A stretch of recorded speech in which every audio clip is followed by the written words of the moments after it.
Strong room వద్ద face recognition, ప్రత్యేక CC కెమెరాలు ఏర్పాటు చేసి నిరంతరం నిఘా పెడుతున్నామని పోలీసులు తెలిపారు. కేంద్ర బలగాలతో పటిష్టమైన బందోబస్తు ఏర్పాటు చేశామన్నారు. జిల్లా కలెక్టర్ నుంచి పాస్ తీసుకున్న అభ్యర్థిని మాత్రమే స్ట్రాంగ్ రూమ్ వద్దకు అనుమతిస్తామన్నారు. జిల్లా వ్యాప్తంగా 144 సెక్షన్ పోలీస్ యాక్ట్ అమల్లో ఉందని, నలుగురు కంటే ఎక్కువ తిరగకూడదని తెలిపారు. సామాజిక మాధ్యమాల్లో రెచ్చగొట్టే వ్యాఖ్యలు చేస్తే కేసు నమోదు చేసి కఠిన చర్యలు తీసుకుంటామంటున్న ఎన్టీఆర్ జిల్లా పోలీస్ కమిషనర్ PHD రామకృష్ణతో మా ప్రతినిధి ముఖాముఖి.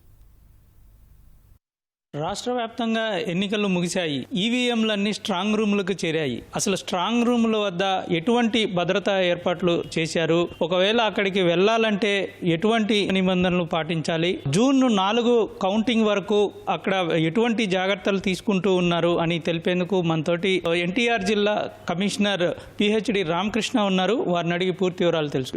జిల్లాకి సంబంధించినటువంటి ఈవీఎంలు ఎక్కడ భద్రపరిచారు, స్ట్రాంగ్ రూము అక్కడ ఎటువంటి భద్రతా ఏర్పాట్లు చేశారు? ఎన్టీఆర్ జిల్లాకు సంబంధించి ఒక లోక్సభ కాన్స్టిట్యున్సీ, అట్లాగే 7 అసెంబ్లీ కాన్స్టిట్యున్సీ సంబంధించిన ఈవీఎం స్ట్రాంగ్ రూమ్స్ అన్ని కూడా ఇబ్రహీంపట్నంలోని నోవా నిమ్రా కాలేజెస్ లో ఏర్పాటు చేయడం జరిగింది. అయితే ఇక్కడ స్ట్రాంగ్ రూమ్ భద్రత చాలా స్ట్రాంగ్ గా విత్ సెంట్రల్ పారామిలిటరీ ఫోర్సెస్ ఉపయోగించి ఒక లేయర్ లో మా స్టేట్ ఆర్మ్డ్ ఫోర్సెస్ ఉపయోగించి, మా సివిల్ ఫోర్స్ ఉపయోగించి సుమారుగా 500 మంది పైన at any point of time అందరూ ఉండేట్టు పటిష్టమైన CCTV నిఘా కూడా ఏర్పాటు చేయడం జరిగింది. ఇక్కడ ఇన్ఫాక్ట్ ఎవరైనా వస్తే మొత్తం కాలేజీలో కానీ కాలేజీల చుట్టుపక్కల కానీ మొత్తం CCTVs అరేంజ్ చేయడం జరిగింది. దాంట్లో విత్ ఫేషియల్ రికగ్నిషన్ యాప్ తో మనకి పెట్టడం జరిగింది. ఎవరు వచ్చినా కానీ ఇమీడియట్ గా ఐడెంటిఫై చేసేట్టు మల్టిపుల్ కంట్రోల్ రూమ్స్ ఏర్పాటు చేయడం జరిగిందండి. కాలేజీ ఎంట్రీ ఎక్కడ కాలేజీ కాదు, కాలేజీ రోడ్లోకి ఎంట్రీ స్టార్ట్ అయ్యే పాయింట్ దగ్గర నుంచి మళ్ళీ లోపలికి ఎంటర్ అయ్యేదాకా కూడా పూర్తిగా ఎవరు వచ్చినా సరే పూర్తిగా CCTV సర్వేలెన్స్ అనేది ఉంటుంది.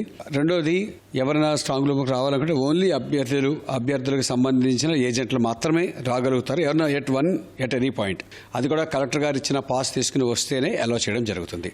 వాళ్ళని పూర్తిగా వీడియో ఫుటేజ్ అంతా తీసుకుని వాళ్ళని వెహికల్స్ కూడా దూరంగా పార్క్ చేసుకుని రావాల్సి వస్తుంది. స్ట్రాంగ్ రూమ్స్ దగ్గరికి వెహికల్స్ కూడా రానివ్వరు. ఎవరైనా సరే whether it is any person, any dignitary, any officer, ఎవరైనా సరే దూరంగా వెహికల్ పార్క్ చేసుకుని రావాల్సిందే. సో ఎవరైనా at any point of time ఒకళ్ళని అలౌ చేయడం జరుగుతుంది. అండ్ వస్తే అభ్యర్థి వస్తారు, లేదంటే కనుక వాళ్ళ ఏజెంట్ వస్తారు. వాళ్ళు కూడా ఇద్దరు ఒకేసారి రాకుండా వాళ్ళకి టైమ్స్ ఇచ్చి పంపడం జరుగుతుంది. వాళ్ళు కావాలంటే మా కంట్రోల్ రూమ్ నుంచి కూడా వాళ్ళు వేకెన్సీ స్ట్రాంగ్ రూమ్స్ లో అక్కడ దాకా ఎందుకు మేము బయట కూర్చొని చూస్తాం అనుకుంటే కనుక లోపల దాకా వెళ్లకుండా కంట్రోల్ రూమ్స్ కూడా CCTV కెమెరాస్ వ్యూస్ తో కంట్రోల్ రూమ్స్ కూడా ఏర్పాటు చేయడం జరిగింది. అక్కడ నుంచి కూడా వాళ్ళు చూడొచ్చు. రాష్ట్ర వ్యాప్తంగా కొన్ని చోట్ల చూస్తే భద్రత పైన అంటే సరైన రూమ్ లో పెట్టారా, లేకపోతే ఏదైనా ఇన్సిడెంట్ జరిగితే అందులో ఉన్న వాటికి భద్రత కరువు అవుతుందనే భయాలు కొంత ఉంటాయి. దానికి సంబంధించి అక్కడ స్ట్రాంగ్ రూమ్ లో ఎటువంటి రూముల్లో మీరు వాటిని భద్రపరచారు?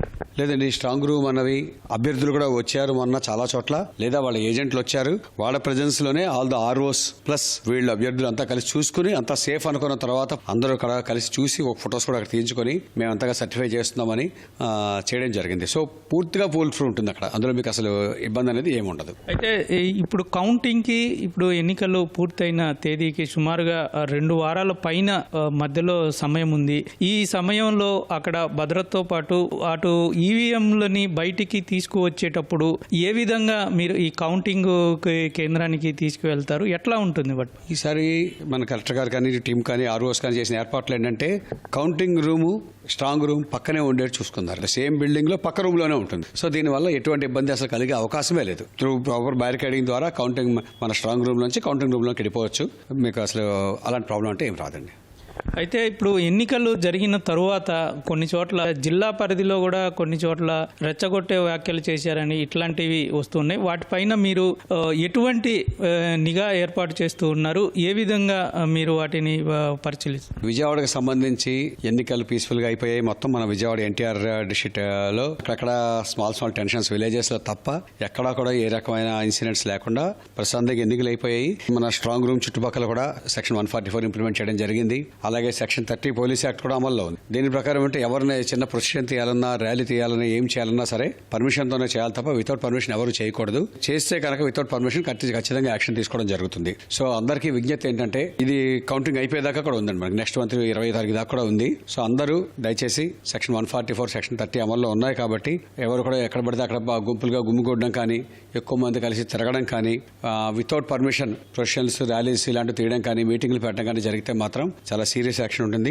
ఇది కాక ఎవరైనా అనవసరంగా సోషల్ మీడియాలో కానీ అదర్వైజ్ యూట్యూబ్లో కానీ ఎలాంటి చోట్ల రెచ్చగొట్టే ప్రసంగాలు చేయడము, కామెంట్ చేయడం చేస్తే మాత్రం చాలా సీరియస్ యాక్షన్ వాడి మీద తీసుకోవడం జరుగుతుందండి. ప్రస్తుతం స్ట్రాంగ్ రూముల వద్ద భద్రత సెంట్రల్ ఫోర్స్ తోటి ఏర్పాటు చేస్తున్నామని, అదేవిధంగా కౌంటింగ్ జరిగే వరకు పటిష్టమైన నిఘా సీసీ కెమెరాలతో కూడా ఎప్పటికప్పుడు పర్యవేక్షణ చేస్తామని చెప్తూ ఉన్నారు.